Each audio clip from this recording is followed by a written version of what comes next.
सभी साथियों को जय हिंद। जितने मेरे दोस्त मेरे साथी हैं आप लोग तैयार हो जाइए। जैसे कि ड्रीम दोस्त सर का आप 25 क्वेश्चन का पहला पार्ट दोस्तों देख चुके थे, कुछ क्वेश्चन और भी बाकी है। आपको आज के सेशन में आपको 25 क्वेश्चन करा देते हैं। 25 पहले करा चुके थे, आज आपको 26 के बाद होने वाला है। दोस्तों देखिए, छोटा छोटा टॉपिक कंप्लीट करेंगे तो आपको आसान लगेगा, ठीक है। और आपको बता दें स्पीडी साइंस का दोस्तों आपको 5 टॉपिक कराने वाले हैं। पहले उसको थ्योरी पेपर करा देते हैं, इसके बाद उसी का ऑब्जेक्टिव टेस्ट भी आपको करवा देंगे, ठीक है। वो तो स्पीडी में आपको बता देंगे। चलिए पहले ड्रीम दोस्त सर का पहले हम लोग कंप्लीट करते हैं क्वेश्चन आंसर को। देखिए जैसे एक एक क्वेश्चन दोस्तों इन सर का जो है बहुत ही महत्वपूर्ण प्रश्न है बिहार दरोगा के स्पेशल के लिए, ठीक है। आप बिहार पुलिस के साथ साथ बिहार दरोगा भी तैयारी करें दोस्तों, दोनों तैयारी करना चाह रहे हैं तो इस सर का एक एक क्वेश्चन को देखिएगा और आपको जो भी प्रश्न नहीं आता हो तो कॉपी में नोट डाउन करके रख लीजिए और रिवीजन बाद में कर लीजिएगा। तो दोस्तों ज़्यादा समय बर्बाद नहीं करेंगे। जैसे 25 तक तो आपको करा चुके थे, आज आपको 26 से कराएंगे और इसके साथ साथ क्वेश्चन साथ साथ कुछ व्याख्या भी आपको बताते हैं दोस्तों, नहीं जानते हो तो नोट डाउन कर लीजिएगा। तो चलिएगा, हम आपको ज़्यादा समय बर्बाद नहीं करेंगे, डायरेक्ट लेके चलेंगे 26 नंबर क्वेश्चन पर। और आपको जाने से पहले बता दें, मेरा सेशन पसंद आए दोस्तों और आपको बता दें जैसे कि स्पीडी का दोस्तों वहां पे देखिएगा टेस्ट पेपर नंबर 1 करा चुके हैं, उसके बाद जो है टेस्ट पेपर 2 होगा। 2 होने से पहले उसका थ्योरी पेपर करा देंगे। 5 टॉपिक दोस्तों बिहार दरोगा ग्रुप डी जिनका भी वनडे एग्जाम देंगे दोस्तों, 5 टॉपिक से प्रश्न आता ही आता है। टॉपिक सुन लीजिए, चिकित्सक विज्ञान संबंधित प्रश्न से आता ही आता है, कृषि पशुपालन अनुसंधान से आएगा, अंतरिक्ष अनुसंधान संस्था आता है, परमाणु अनुसंधान, ये सब जो दोस्तों रिपीटेड टॉपिक है, ये सब जो दोस्तों टॉपिक आता ही आता है। ये आपको स्पीडी साइंस में करवा देंगे, ठीक है। साइंस तो इंपॉर्टेंट पार्ट है दोस्तों, वहां से प्रश्न बनता है। चलिए हम आपका समय बर्बाद नहीं करेंगे, क्लास स्टार्ट करते हैं। क्लास स्टार्ट करने से पहले बता दें दोस्तों, सेशन पसंद आ जाए दोस्तों एक लाइक कर लीजिएगा और छोटा सा परिवार भी है, शामिल भी हो जाइएगा। चलिए दोस्तों आपको प्रश्न नंबर 26 दिखाते हैं। तो दोस्तों यहाँ पे प्रश्न नंबर 26 आपके सामने आ चुका है। क्वेश्चन को पढ़िएगा और जो भी सही आंसर होगा दोस्तों कमेंट में लिखकर बता दीजिएगा। तो पहला क्वेश्चन है, कितने किलोग्राम भार वर्ग में अमन से यहाँ पे शेरावत ने कुश्ती में दोस्तों किसमें करा, कुश्ती में पेरिस ओलंपिक में कांस्य पदक जीते थे। दोस्तों ये बिहार दरोगा के साथ साथ आपके आरपीएफ कांस्टेबल और ग्रुप डी सबके लिए भी इंपॉर्टेंट पार्ट है दोस्तों। इसको पैरा यहाँ पे जो ओलंपिक का प्रश्न आता ही आता है। यहाँ पे 3-4 पॉइंट आपको लिखाएंगे, आप नोट डाउन कर लीजिएगा। पहले तो इसका आंसर बता दीजिएगा। यहाँ पे क्वेश्चन कहता है दोस्तों, कितने किलोग्राम भार वर्ग में अमन शेरावत ने कुश्ती में पेरिस ओलंपिक कांस्य पदक में जीते दोस्तों, 57 केजी। यहाँ पे ऑप्शन आपका राइट आंसर होगा ऑप्शन नंबर बी। तो चलिए पेन उठा के दो चार पॉइंट को नोट डाउन कर सकते हैं। सबसे पहले दोस्तों ध्यान समझिएगा, पेरिस ओलंपिक में भारत ने कुल जो दोस्तों 6 पदक जीते। कितने पदक जीते दोस्तों? 6 में से कौन कौन दोस्तों? इनमें से 1 रजत जो पदक जीते थे और 5 कांस्य पदक जीते थे, ठीक है। दोनों ही पॉइंट आपके लिए इंपॉर्टेंट है। भारत ने पेरिस ओलंपिक में 16 खेलों में भाग लिया था। कितने भागों में दोस्तों? यहाँ पे प्रश्न बनेगा। भारत ने दोस्तों यहाँ पे पेरिस ओलंपिक में 16 खेल में भाग लेते। कितने खेल में दोस्तों? 16। मेरे साथ बोल सकते हैं आप लोग, 16 यहाँ पे खेलों में भाग लेते पेरिस ओलंपिक में। तो दोस्तों यहाँ पे भारत की ओर से पेरिस ओलंपिक में मनु भास्कर ने 2 पदक जीते थे। मनु भास्कर ने कितने जीते दोस्तों? 2।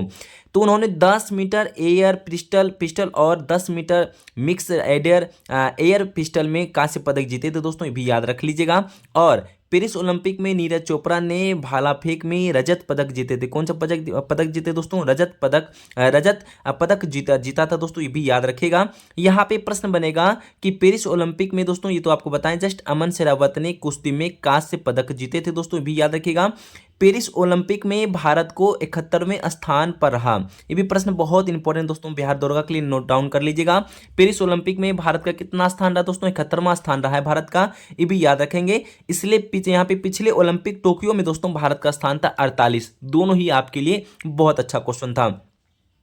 पेरिस ओलंपिक में भारत की ओर से कुल 117 एथलीट ने हिस्सा लिया था। कितना लिया था दोस्तों? 117 एथलीट ने हिस्सा लिया था, ये भी याद रख लेंगे।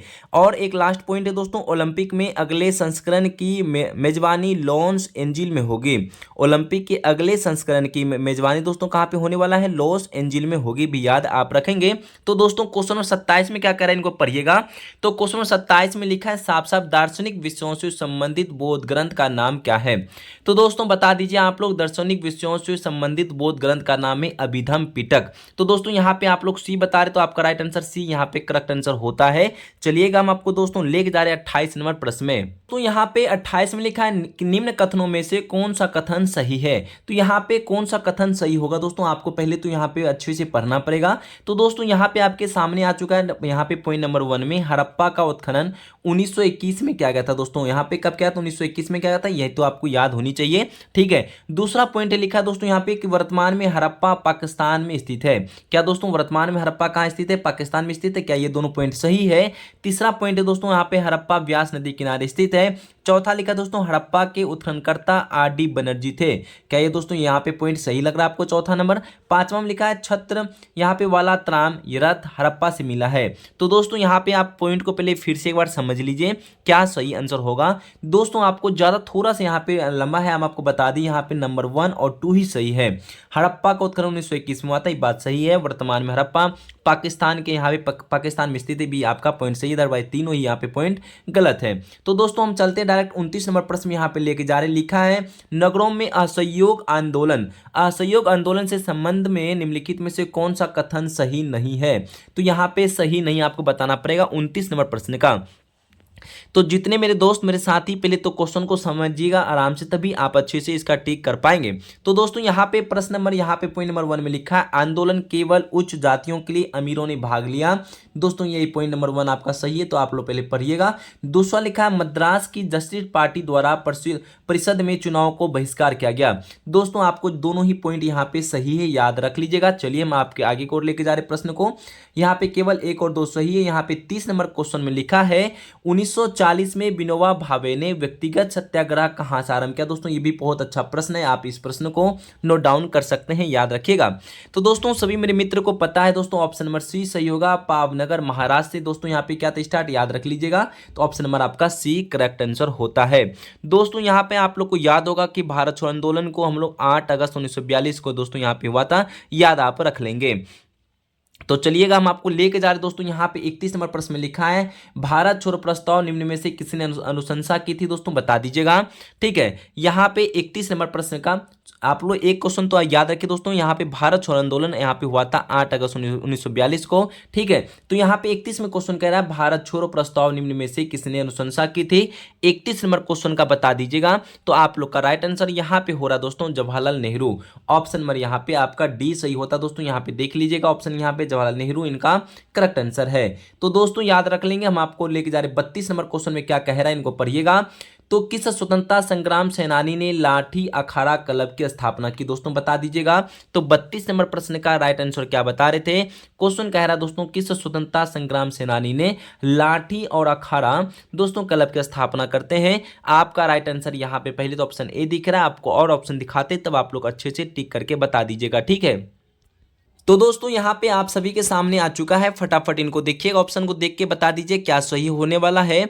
तो सभी मित्रों का यहाँ पे राइट आंसर आ रहा है बाल Gangadhar Tilak, option number B दे रहे हैं। तो राइट आंसर आपका यहाँ पे ऑप्शन नंबर बी सही होगा, बाल गंगाधर तिलक। तो दोस्तों यहाँ पे 2 पॉइंट चाहे तो नोट कर सकते हैं, आप लोग को पता भी होना होगा ही कि तिलक को लोकमान्य तिलक के नाम से भी जाना जाता है, भी याद आप रख लेंगे। तो जस्ट अभी आपको बता दिए लाठी अखाड़ा, यहाँ पे प्रश्न बनेगा दोस्तों लाठी अखाड़ा का यहाँ पे किए थे बाल गंगाधर तिलक, यहाँ पे राइट आंसर होगा। तो 33 नंबर प्रश्न को पढ़िएगा, यहाँ पे क्या सही होता है दोस्तों आप लोग को यहाँ पे पता होगा। लिखा है निम्न में से कौन सा सही सुमेलित है, पढ़िए। थोड़ा सा धुंधलापन दिखता हो दोस्तों, हम आपको पढ़ के बता देते हैं, आप लोग इसको अच्छे से समझिएगा। तो ऑप्शन नंबर 1 में लिखा है, पहले तो पुस्तक और लेखक का नाम बताना है। किताब उल रहेला कौन किसने लिखा है। तुगलकनामा किसने लिखा है दोस्तों। शाहनामा किसने लिखा है। तहकीक ए हिंद किसने लिखा है, बता दीजिए। 33 नंबर प्रश्न का राइट आंसर क्या सही होगा। तो दोस्तों यहाँ पे आपको बता दिए दोस्तों, यहाँ पे पढ़कर आपका ऑप्शन भी आपके सामने दिख रहा होगा। तो दोस्तों यहाँ पे देख के बता दीजिए। किताब उल रहेला का दोस्तों लेखक कौन है, इब्न बतूता, यहाँ पे आपका राइट आंसर होता है। यहाँ पे शाहनामा का लेखक है फिरदौसी, यहाँ पे 2 ही पॉइंट सही है, 1 और 3 यहाँ पे आपका राइट आंसर है। तो दोस्तों यहाँ पे 34 नंबर क्वेश्चन में लिखा 1857 के विद्रोह के पश्चात ब्रिटिश सरकार ने निम्नलिखित में से किस प्रांत में सिपाहियों का चयन किया गया था। तो दोस्तों 34 नंबर क्वेश्चन का बता दीजिए यहाँ पे क्या सही आंसर होता है। तो दोस्तों 34 नंबर प्रश्न का सिख एवं पंजाबी आपका राइट आंसर होता है, यहाँ पे याद आप रख लीजिए ऑप्शन नंबर डी सही आंसर होता है। तो यहाँ पे 35 में लिखा हिंदू विवाह पुनर्विवाह का प्रारूप तैयार करने का श्रेय किसे जाता है। तो 35 नंबर क्वेश्चन का आंसर क्या होता है दोस्तों, बता दीजिएगा। तो यहाँ पे प्रश्न बन रहा है दोस्तों, हिंदू विधवा पुनर्विवाह प्रारूप तैयार करने का श्रेय किसे जाता है, आप लोग यहाँ पे बता दीजिएगा। और आप लोग को पता हो दोस्तों, बंगाल विभाजन कब हुआ था, 1905 में। उस टाइम का वायसराय कौन था, लॉर्ड डलहौजी। तो दोस्तों यहाँ पे उन्हीं को श्रेय जाता है। यहाँ पे ऑप्शन नंबर आपका बी सही होता है, लॉर्ड डलहौजी यहाँ पे करेक्ट आंसर होता है, याद रखिएगा। तो 36 नंबर क्वेश्चन कह रहा है दोस्तों, यहाँ पे पढ़िएगा, महात्मा गांधी ने भूख हड़ताल की अपनी पद्धति सर्वप्रथम प्रयोग कहां और कब किया। तो बता दीजिए दोस्तों, यहाँ पे 36 नंबर क्वेश्चन का राइट आंसर क्या बता रहे थे, तो फटाफट यहाँ पे कमेंट बता दीजिए। महात्मा गांधी ने भूख हड़ताल की अपनी पद्धति सर्वप्रथम प्रयोग दोस्तों कहां और कब किया था, बता दीजिएगा। तो सभी दोस्तों को यहाँ पे ऑप्शन दिख रहा होगा दोस्तों साफ साफ, चलिए यहाँ पे कमेंट में लिखकर बता दीजिएगा। तो पहले ऑप्शन में लिखा है दोस्तों, दक्षिणी अफ्रीका के नेटाल प्रांत 1906, चंपारण 1917, अहमदाबाद 1918, दक्षिण अफ्रीका के केप टाउन में 1906 में। यहाँ पे कौन सा ऑप्शन सही होगा, बता दिए 36 का। तो दोस्तों यहाँ पे अहमदाबाद 1918 राइट आंसर होता है, यहाँ पे याद रखिएगा, ठीक है। सबसे पहला आंदोलन दोस्तों चंपारण में किए थे दोस्तों, ये भी याद रखिएगा, ठीक है। यहाँ पे चलिए 37 नंबर क्वेश्चन लिखा, इको साउंडिंग का प्रयोग किया जाता है, किसमें किया जाता है दोस्तों, बता दीजिएगा। दोस्तों यहाँ पे इको साउंडिंग का प्रयोग किया जाता है, यहाँ पे 37 नंबर प्रश्न का राइट आंसर बता दीजिएगा, क्या राइट आंसर आपका होता है। तो दोस्तों आप लोग का राइट आंसर होगा समुद्र की गहराई मापने के लिए दोस्तों होता है यहाँ पे ऑप्शन नंबर आपका ए यहाँ पे सही होगा। समुद्र की गहराई मापने के लिए यहाँ पे इको साउंड का प्रयोग किया जाता है। तो दोस्तों यहाँ पे एक पॉइंट भी और था दोस्तों, जो कि आप लोग सोनार भी कहते हैं इसको दोस्तों, तकनीकी का एक रूप है। सोनार का फुल फॉर्म क्या होता है आप लोग बता दीजिएगा, ठीक है। तो चलिए हम लोग आगे की ओर बढ़ते दोस्तों। यहाँ पे 38 में लिखा है, यदि सूर्य एवं पृथ्वी के बीच की दूरी 1/4 कम हो जाए तो सबसे अधिकांश संभावना किस बात की होगी। तो दोस्तों यहाँ पे 38 का जो क्वेश्चन कह रहा है इनको पढ़िएगा। तो क्वेश्चन साफ साफ कह रहा है दोस्तों, यदि सूर्य और पृथ्वी के बीच की दूरी 1/4 कम हो जाए तो सबसे अधिक संभावना किस बात की होगी। तो आपको तब अंदाजा लगेगा जब आप ऑप्शन देखेंगे। तो चलिए दोस्तों आपको ऑप्शन दिखा देते हैं। तो दोस्तों यहाँ पे इस प्रश्न का 38 नंबर प्रश्न का राइट आंसर होता है, हमारे वर्ष की अवधि कम हो जाएगी। दोस्तों ये भी याद आप रख लेंगे। तो क्या हो जाएगा दोस्तों, सबसे अधिक संभावना क्या हो जाएगा, ऑप्शन नंबर आपका सी यहाँ पे होगा, हमारे वर्ष की अवधि कम हो जाएंगे, ये भी याद रखिएगा। तो चलिए हम आपको 39 नंबर क्वेश्चन लिखा, आयोडीन की प्राप्ति होती दोस्तों कहाँ से होता है, बता दीजिए 39 का। तो दोस्तों 39 नंबर क्वेश्चन में लिखा है कि आयोडीन की प्राप्ति होती दोस्तों किनसे होता है। यहाँ पे आप लोग का जो राइट आंसर है 39 का, तो दोस्तों यहाँ पे बता रहे लेमेनेरिया बता रहे हैं, यहाँ पे ऑप्शन आपका बी सही होता है, याद आप रख लीजिएगा। तो 40 नंबर क्वेश्चन लिखा कि संयंता के संदर्भ में निम्न कथनों में से कौन सा कथन सही है, बता दीजिए। तो थोड़ा सा यहाँ पे ऑप्शन आपको दिखने में दिक्कत होता है, हम आपको ऑप्शन ऊपर कर देते हैं। पहले क्वेश्चन को एक बार फिर से रिपीट कर लीजिए, हम आपको क्वेश्चन ऊपर की ओर लेके जा रहे हैं। तो क्वेश्चन कह रहा है संयंता के संदर्भ में निम्न कथनों में से कौन सा कथन सही है। चलिए पढ़ते चलिए। पॉइंट नंबर 1 में कह रहा है कि ताप के बढ़ने पर द्रव की संयंता को कम हो जाती है, ये पॉइंट नंबर 1 हुआ। 2 में कह रहा है, ऑप्शन नंबर बी में कहता है ठोस में संयंता का अभाव होता है। सी में कहता है दोस्तों शहद और गल्स ऋण में सहनता की प्रवृत्ति अधिक होती है दोस्तों, ठीक है। तो डी में लिखा उपयुक्त सभी, क्या ऑप्शन आप डी दे रहे दोस्तों आप लोग, तो डी दे रहे, तो सभी दोस्तों का ऑप्शन नंबर डी सही होता है। तो 41 नंबर, तो दोस्तों यहाँ पे 41 नंबर क्वेश्चन कह रहा है निम्न में से कौन सा पौधा कीट पकड़ता है, बता दीजिए। तो 41 प्रश्न का राइट आंसर क्या बता रहे थे दोस्तों, यहाँ पे आप लोग नेफिथिन्स बता रहे, ऑप्शन नंबर आपका सी सही होता है, याद रखिएगा। तो 42 नंबर क्वेश्चन लिखा है निम्न में से किस विटामिन की कमी से सीलियक रोग होता है दोस्तों, सीलियक रोग होता है, बता दीजिएगा दोस्तों किस विटामिन की कमी से। तो यहाँ पे 42 का पहले तो राइट आंसर अच्छे से दीजिए। यहाँ पे क्वेश्चन क्या कह रहा है, यहाँ पे किस विटामिन की कमी से दोस्तों ये बीमारी होता है, सीलियक बीमारी होता है। तो चलिए 42 नंबर प्रश्न का राइट आंसर दे दीजिए। यहां पे क्या राइट आंसर आप लोग देते हैं दोस्तों, यहाँ पे विटामिन डी की कमी से होता है दोस्तों, ये याद आप रख लेंगे। यहाँ पे ऑप्शन नंबर आपका डी होता है, यहाँ पे क्या हो जाएगा, बी हो जाएगा, option number B vitamin D के कमी से। तो चलिए दोस्तों याद आप रख लीजिए, विटामिन डी की कमी से होता है। हम आपको 43 नंबर क्वेश्चन को बताते हैं, हेपेटाइटिस ए डैश नामक रोग के कारक है, बता दीजिए। तो 43 प्रश्न का राइट आंसर क्या बता रहे दोस्तों, आप लोग मिलकर फटाफट दे दीजिए। तो क्वेश्चन कह रहा है दोस्तों हेपेटाइटिस ए डैश नामक रोग का कारक है दोस्तों, यहाँ पे चलिए ऑप्शन दिखाते हैं तब आप लोग आंसर दीजिएगा। तो दोस्तों यहाँ पे 43 नंबर प्रश्न का राइट आंसर क्या बता रहे थे, जीवाणु, विषाणु, प्रोटोजोआ और कवक। कौन सा ऑप्शन आप लोग दे रहे दोस्तों, हेपेटाइटिस ए जो विषाणु से होने वाली बीमारी है दोस्तों, यहाँ पे आप लोग का राइट आंसर विषाणु करेक्ट आंसर होगा ऑप्शन नंबर बी। तो 44 नंबर क्वेश्चन कह रहा है कि भारतीय संविधान का कौन सा भाग संविधान और उनकी प्रक्रिया में संशोधन करने हेतु संसद की शक्तियों से संबंधित है, बता दीजिए। तो दोस्तों ये पॉलिटी से क्वेश्चन है, 44 प्रश्न का आंसर दे दीजिए, क्या राइट आंसर आप लोग देते हैं। तो 44 का राइट आंसर यहाँ पे आप लोग जो दे रहे दोस्तों भाग 20, यहाँ पे ऑप्शन नंबर आपका डी सही होता है, याद आप रख लीजिएगा। तो चलेंगे 45 नंबर क्वेश्चन में लिखा है भारतीय संविधान की निम्नलिखित में से कौन सी विशेषताएं अमेरिकी संविधान से ली गई है। तो 45 नंबर क्वेश्चन का राइट आंसर दे दीजिए, यहाँ पे क्या आंसर देते हैं। क्वेश्चन कह रहा है दोस्तों भारतीय संविधान की निम्नलिखित में से कौन सी विशेषताएं अमेरिकी संविधान से ली गई है, 45 प्रश्न का राइट आंसर दे दीजिए। तो यहाँ पे आप लोग पहले तो ऑप्शन को पढ़िएगा, मौलिक अधिकार, मौलिक कर्तव्य, न्यायिक समीक्षा, विधि द्वारा स्थापित प्रक्रिया। तो दोस्तों कौन सा ऑप्शन सही होगा, यहाँ पे आपके सामने दिया गया ऑप्शन है, यहाँ पे पढ़ के बता दीजिएगा। तो चलिए यहाँ पे कौन सा ऑप्शन सही दे रहे दोस्तों 45 नंबर प्रश्न का, यहाँ पे आप लोग दे रहे 1 और 3। तो 1 और 3 यहाँ पे आपका राइट आंसर सही होगा ऑप्शन नंबर बी। तो चलिए 46 नंबर क्वेश्चन क्या करें, इनको पढ़िएगा। भारत में अविश्वास प्रस्ताव के संदर्भ में निम्न कथनों पर विचार करें। यहाँ पे आपको विचार करना पड़ेगा किस पे दोस्तों, किस पॉइंट पे, प्रस्ताव पे, ठीक है। और अविश्वास प्रस्ताव पे आपको चर्चा करना पड़ेगा। चलिए यहाँ पे पॉइंट नंबर 1 को पढ़ते हैं। लिखा है भारतीय संविधान में कहीं भी अविश्वास प्रस्ताव का उल्लेख नहीं किया गया है। तो 46 नंबर पॉइंट का यहाँ पे पॉइंट को अच्छे से याद रखते चलेंगे तो आप अच्छे से टिक कर पाएंगे, ठीक है। तो पहला पॉइंट है भारतीय संविधान में कहीं भी अविश्वास प्रस्ताव को उल्लेख नहीं किया गया, ये पॉइंट आपको सही है हाँ या ना। तो दोस्तों यहाँ पे 1 नंबर आपका सही दिख रहा है। यहाँ पे 2 नंबर पढ़िएगा, अविश्वास प्रस्ताव केवल लोकसभा में पुनः स्थापित किया जा सकता है, ये भी पॉइंट आपके लिए सही है। तो तीसरा पॉइंट है दोस्तों, अविश्वास प्रस्ताव लाने हेतु न्यूनतम 50 सदस्यों का समर्थन आवश्यक है, हाँ ये भी पॉइंट आपके लिए सही है। तो ऑप्शन देखिए यहाँ पे कौन सा सही है दोस्तों, जहां आप लोग 1 और 3, यहाँ पे तीनों ही पॉइंट सही था, तीनों ही यहाँ पे करेक्ट है। तो 47 में कह रहा है कौन सी सही सुमेले दोस्तों बता दीजिए, यहाँ पे कौन सा अनुच्छेद सही है। तो राष्ट्रपति शपथ का जो दोस्तों अनुच्छेद आप लोग को मालूम होना चाहिए, ये आपका क्या अनुच्छेद है। तो 47 से क्या आप लोग कमेंट में बता रहे दोस्तों, यहाँ पे अनुच्छेद 60 सही है।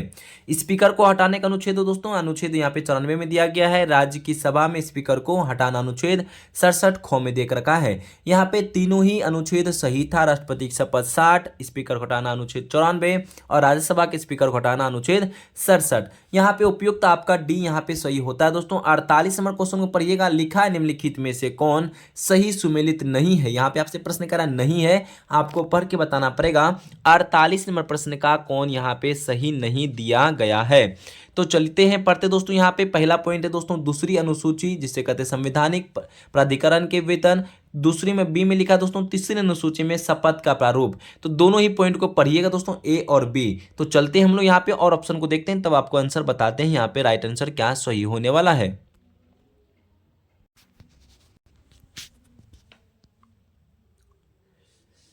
तो दोस्तों यहाँ पे 49 नंबर क्वेश्चन को पढ़िएगा। 49 का जो राइट आंसर बता रहे थे दोस्तों, सॉरी 48 से जो राइट आंसर आप लोग दे रहे थे, बताइएगा 48 से क्या आंसर होगा। तो यहाँ पे आप लोग दे रहे 5वीं अनुसूची राज्यसभा में सीटों का आवंटन।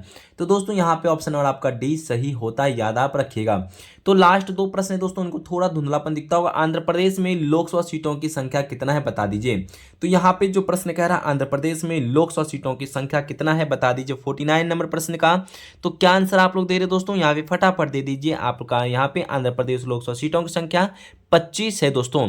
यहाँ पे क्या आ जाएगा 25 है दोस्तों। यहाँ पे एक प्रश्न और भी बन सकता है आपसे, यहाँ की विधानसभा की सीट कितना है बता दीजिए। यहाँ पर विधानसभा की सीटों की संख्या 175 है, याद रखिएगा दोस्तों। दूसरा पॉइंट है, आंध्र प्रदेश को भारत का धान का कटोरा भी कहा जाता है।